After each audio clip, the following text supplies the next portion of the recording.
Well, hello everyone. My name is Jean Tiberio, and I'm a nutritionist and wellness coach. You're listening to Healing Outside the Box. Today is episode 233, and it's a review of a new miniseries called What's Eating America. It's really a good series, and I recommend it to everyone. But if you don't have time because you're chasing your kids around the house since they're home, I'm just going to give you the highlights and what I think is important. Now, this mini-series airs on MSNBC, and it is written and directed by a chef named Andrew Zimmern. Now, I had planned this review for a month ago, but then I thought I'd put it off to discuss other nutrition-related topics. But maybe this is a good time to talk about how food unites us all and how we can find common ground in food. And in a larger sense, maybe bring awareness to the need for compassion during what is a difficult time for all of us. So breaking bread with our loved ones certainly unites us, and food is one of those ways that our culture expresses itself. So we feel compassion for those we love, and when we hear about the spread of the coronavirus, we think about our family and friends and worry about them. I think the central question that Andrew brings up in this series is this: do we still have it in us to feel that compassion for those less fortunate than us around the globe? I certainly think so. And on that same thought, I feel this is a good time to maybe check in with our local food pantries and international agencies like UNICEF and Doctors Without Borders. They could certainly use donations at this time. This morning I got an email from a local food pantry called The Open Door. They mentioned that they distribute 2 million pounds of food annually to 10 communities, and they are undoubtedly needing some financial help. So if you have extra cans of food and other things, you may want to check in with your local food pantries to make sure that they have enough supplies. Okay, so let's dive into the first 2 episodes of this series. And again, it's called What's Eating America. But before I get into that, I want to let everyone know that I'm still doing my online health and wellness coaching, as well as online tutoring in health sciences and math.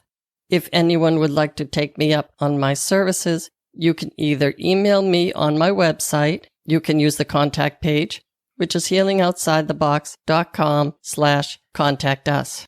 Or you could go to the website and visit my wellness coaching page and just look around at the different packages that I have to offer. I think sometimes it helps just to talk to people and sometimes just get a listening ear on the other end of the line. I've also got a new texting bot called Talk.to. And I'm saying that not because I have a Boston accent, which I do, but it's spelled T-A-W-K. When you go to my website, healingoutsidethebox.com, you will see a green envelope in the lower right-hand corner when I'm offline. Just click on that and you can email me and let me know when you're available. When I'm online, you will see a little note down there at the bottom that says, "We are here." If you click on that circle, you can start a chat with me and I can answer any questions you have about nutrition, health and wellness coaching, or tutoring. I'll also give you a link in the show notes for both. Okay, let's get back to episode 1 of What's Eating America. In episode 1, Andrew reminds us of the important role that immigrants play in feeding Americans. Not only do they provide produce, which often includes backbreaking work in the fields, but they shell crabs, shuck oysters, clean and cut chickens, and do an unlimited amount of work so that we can enjoy chatting with our family and friends at our favorite restaurant. Andrew first went to Washington, D.C. to find out how much immigrants play a role in providing food for our elected officials. Andrew tried, but got no information from either the House or the Senate, so his crew rented out the House members' dining room for a catered event. Then they tracked back to where the food came from, both who was serving the food to them and where the food was obtained from. I bet you can guess that migrant workers or immigrants were responsible for most of the food that senators and congressmen are eating on a daily basis. Then they ate at the Trump Tower Grill. Now remember that Trump benefits financially from all the profits that the Trump Tower Grill makes, along with all the profits from his hotels and resorts. The head chef and almost all restaurant employees were immigrants. They recruited these immigrants with guest worker visas. This is a program that American taxpayers pay into. Now, normally it is really hard for a company to get the rights to recruit immigrants from other countries with guest worker visas. But somehow Trump got his dirty little hands on the rights to do that. So the Maryland crabs at the Trump Grill are from the Chesapeake Bay. Immigrants are shelling thousands of crabs by hand every day. Essentially all of the temporary visas were given to Mexicans, but not all. They came from other countries as well. By the way, these immigrants shelling the crabs for the Trump Tower Grill are paying taxes, but they are not allowed to be citizens.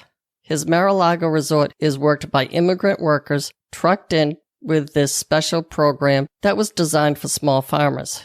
But small farmers aren't getting these visas. Now, when it comes to produce, 91% of crop workers are immigrants. And again, most of them are hauled into this country just to pick the produce, and then they have to go back.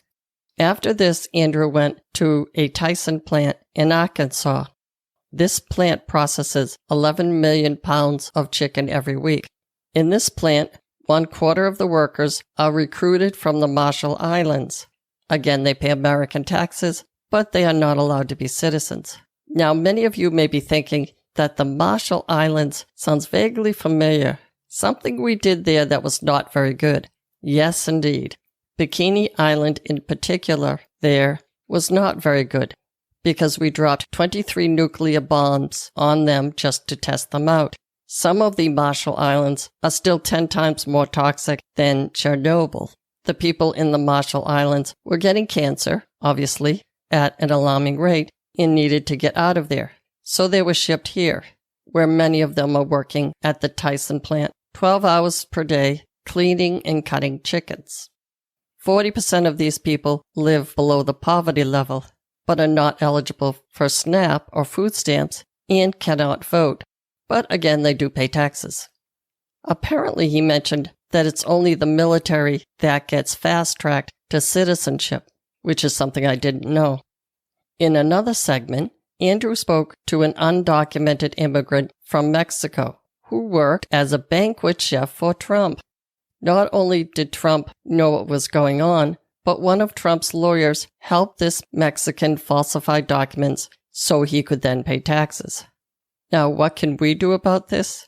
Well, we can have a positive impact on this immigration mess by our food choices. And this was what Andrew was talking about.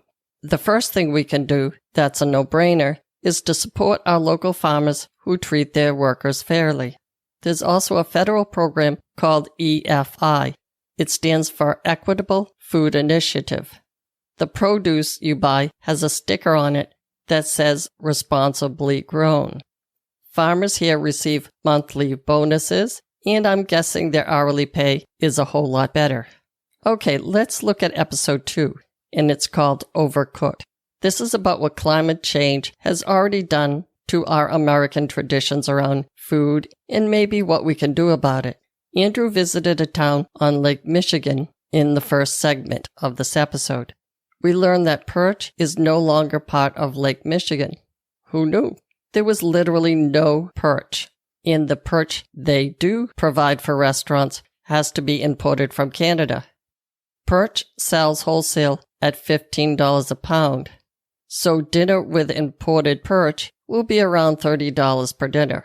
And it should be obvious from that climate change will affect our pocketbooks when we buy fish, either in the supermarket or the restaurant. Now, why no perch? Well, an earlier thaw, because of a warmer winter, means that the algae will grow at a different time and then die off. So the perch that feed on the algae were born too late to feed on the algae, and the perch died. This has already happened. So a rapid die-off of many species means that food that traditionally were part of the food chain may not exist, and it's happening now. In the next segment, Andrew shows us that wild oysters have pretty much vanished off the Florida coast. No oysters also means layoffs of the employees who are shucking the oysters. And I'm sure that it comes as no surprise to learn that those people in Florida getting laid off are Trump supporters. So in this way, he's showing us that sometimes we don't act in our own best interest. He makes this important point. People who believe that focusing on climate change will cost them money may lose their jobs to the cost of doing nothing. Okay, so the ocean is getting warmer. What happens? Well, fish that are sensitive to temperature are swimming elsewhere or dying. Now, I live in Massachusetts, and I'm very aware that lobsters off the coast of Massachusetts and Maine are crawling to Nova Scotia. So I live here on the coast, and I love me some fresh fish. So this is a story that is near and dear to my heart and my stomach, because eating fresh fish is part of my culture, having lived on the coast all of my life. Last week I was at the fish market down the street. I happened to be buying haddock, which is still plentiful. I noticed the prices are going way up, and that will be an issue for most of us. So I was waiting for my haddock to be weighed out, and I looked down at the lobster tank. I was shocked at how small the lobsters were. The person I was with noticed it too. I said something about the lobsters crawling to Nova Scotia to get away from President Trump. But the not-so-funny truth is that the marine life, like plant life, is a balancing act with all of the different species interacting with one another. And speaking of Carrot Top, Andrew points out that 95 regulations or laws protecting our environment were cut by Trump. Many of these affect waterways. Down in Florida, he was talking to officials and fishermen, and he noticed that the Florida officials have stopped using the word climate change. And apparently that is because they were told to stop using that word. So what he was discovering by talking to many people is that a lot of these Republicans believe Trump, and that is not necessarily a judgment about who they are. They can vote for whomever they want. But if we don't believe in climate change, we will feel the effects in our pocketbook, and that is against our self-interest. Okay, so the next segment, he talked to the apple farmers. Now with apples, this particular farmer was suffering from heavy rainfall. A lot of rain destroys the fruit, so he was losing about 60% of his crop because of the heavy rainfall. If there's a crack in the apple, they're not allowed to sell it, because again, there's no plan B. There's no way we could, say, pasteurize the apple and make other apple products from those apples. We simply discard them. He also noted that wild Alaskan salmon, that many of us like, are being threatened by warmer water temperatures. And this was interesting. He also said that by some estimates, 80% of the land won't be able to grow coffee or chocolate, maybe in as little as 50 years. But like any good documentary writer, Andrew is not without his solutions. One of them is indoor vertical farming.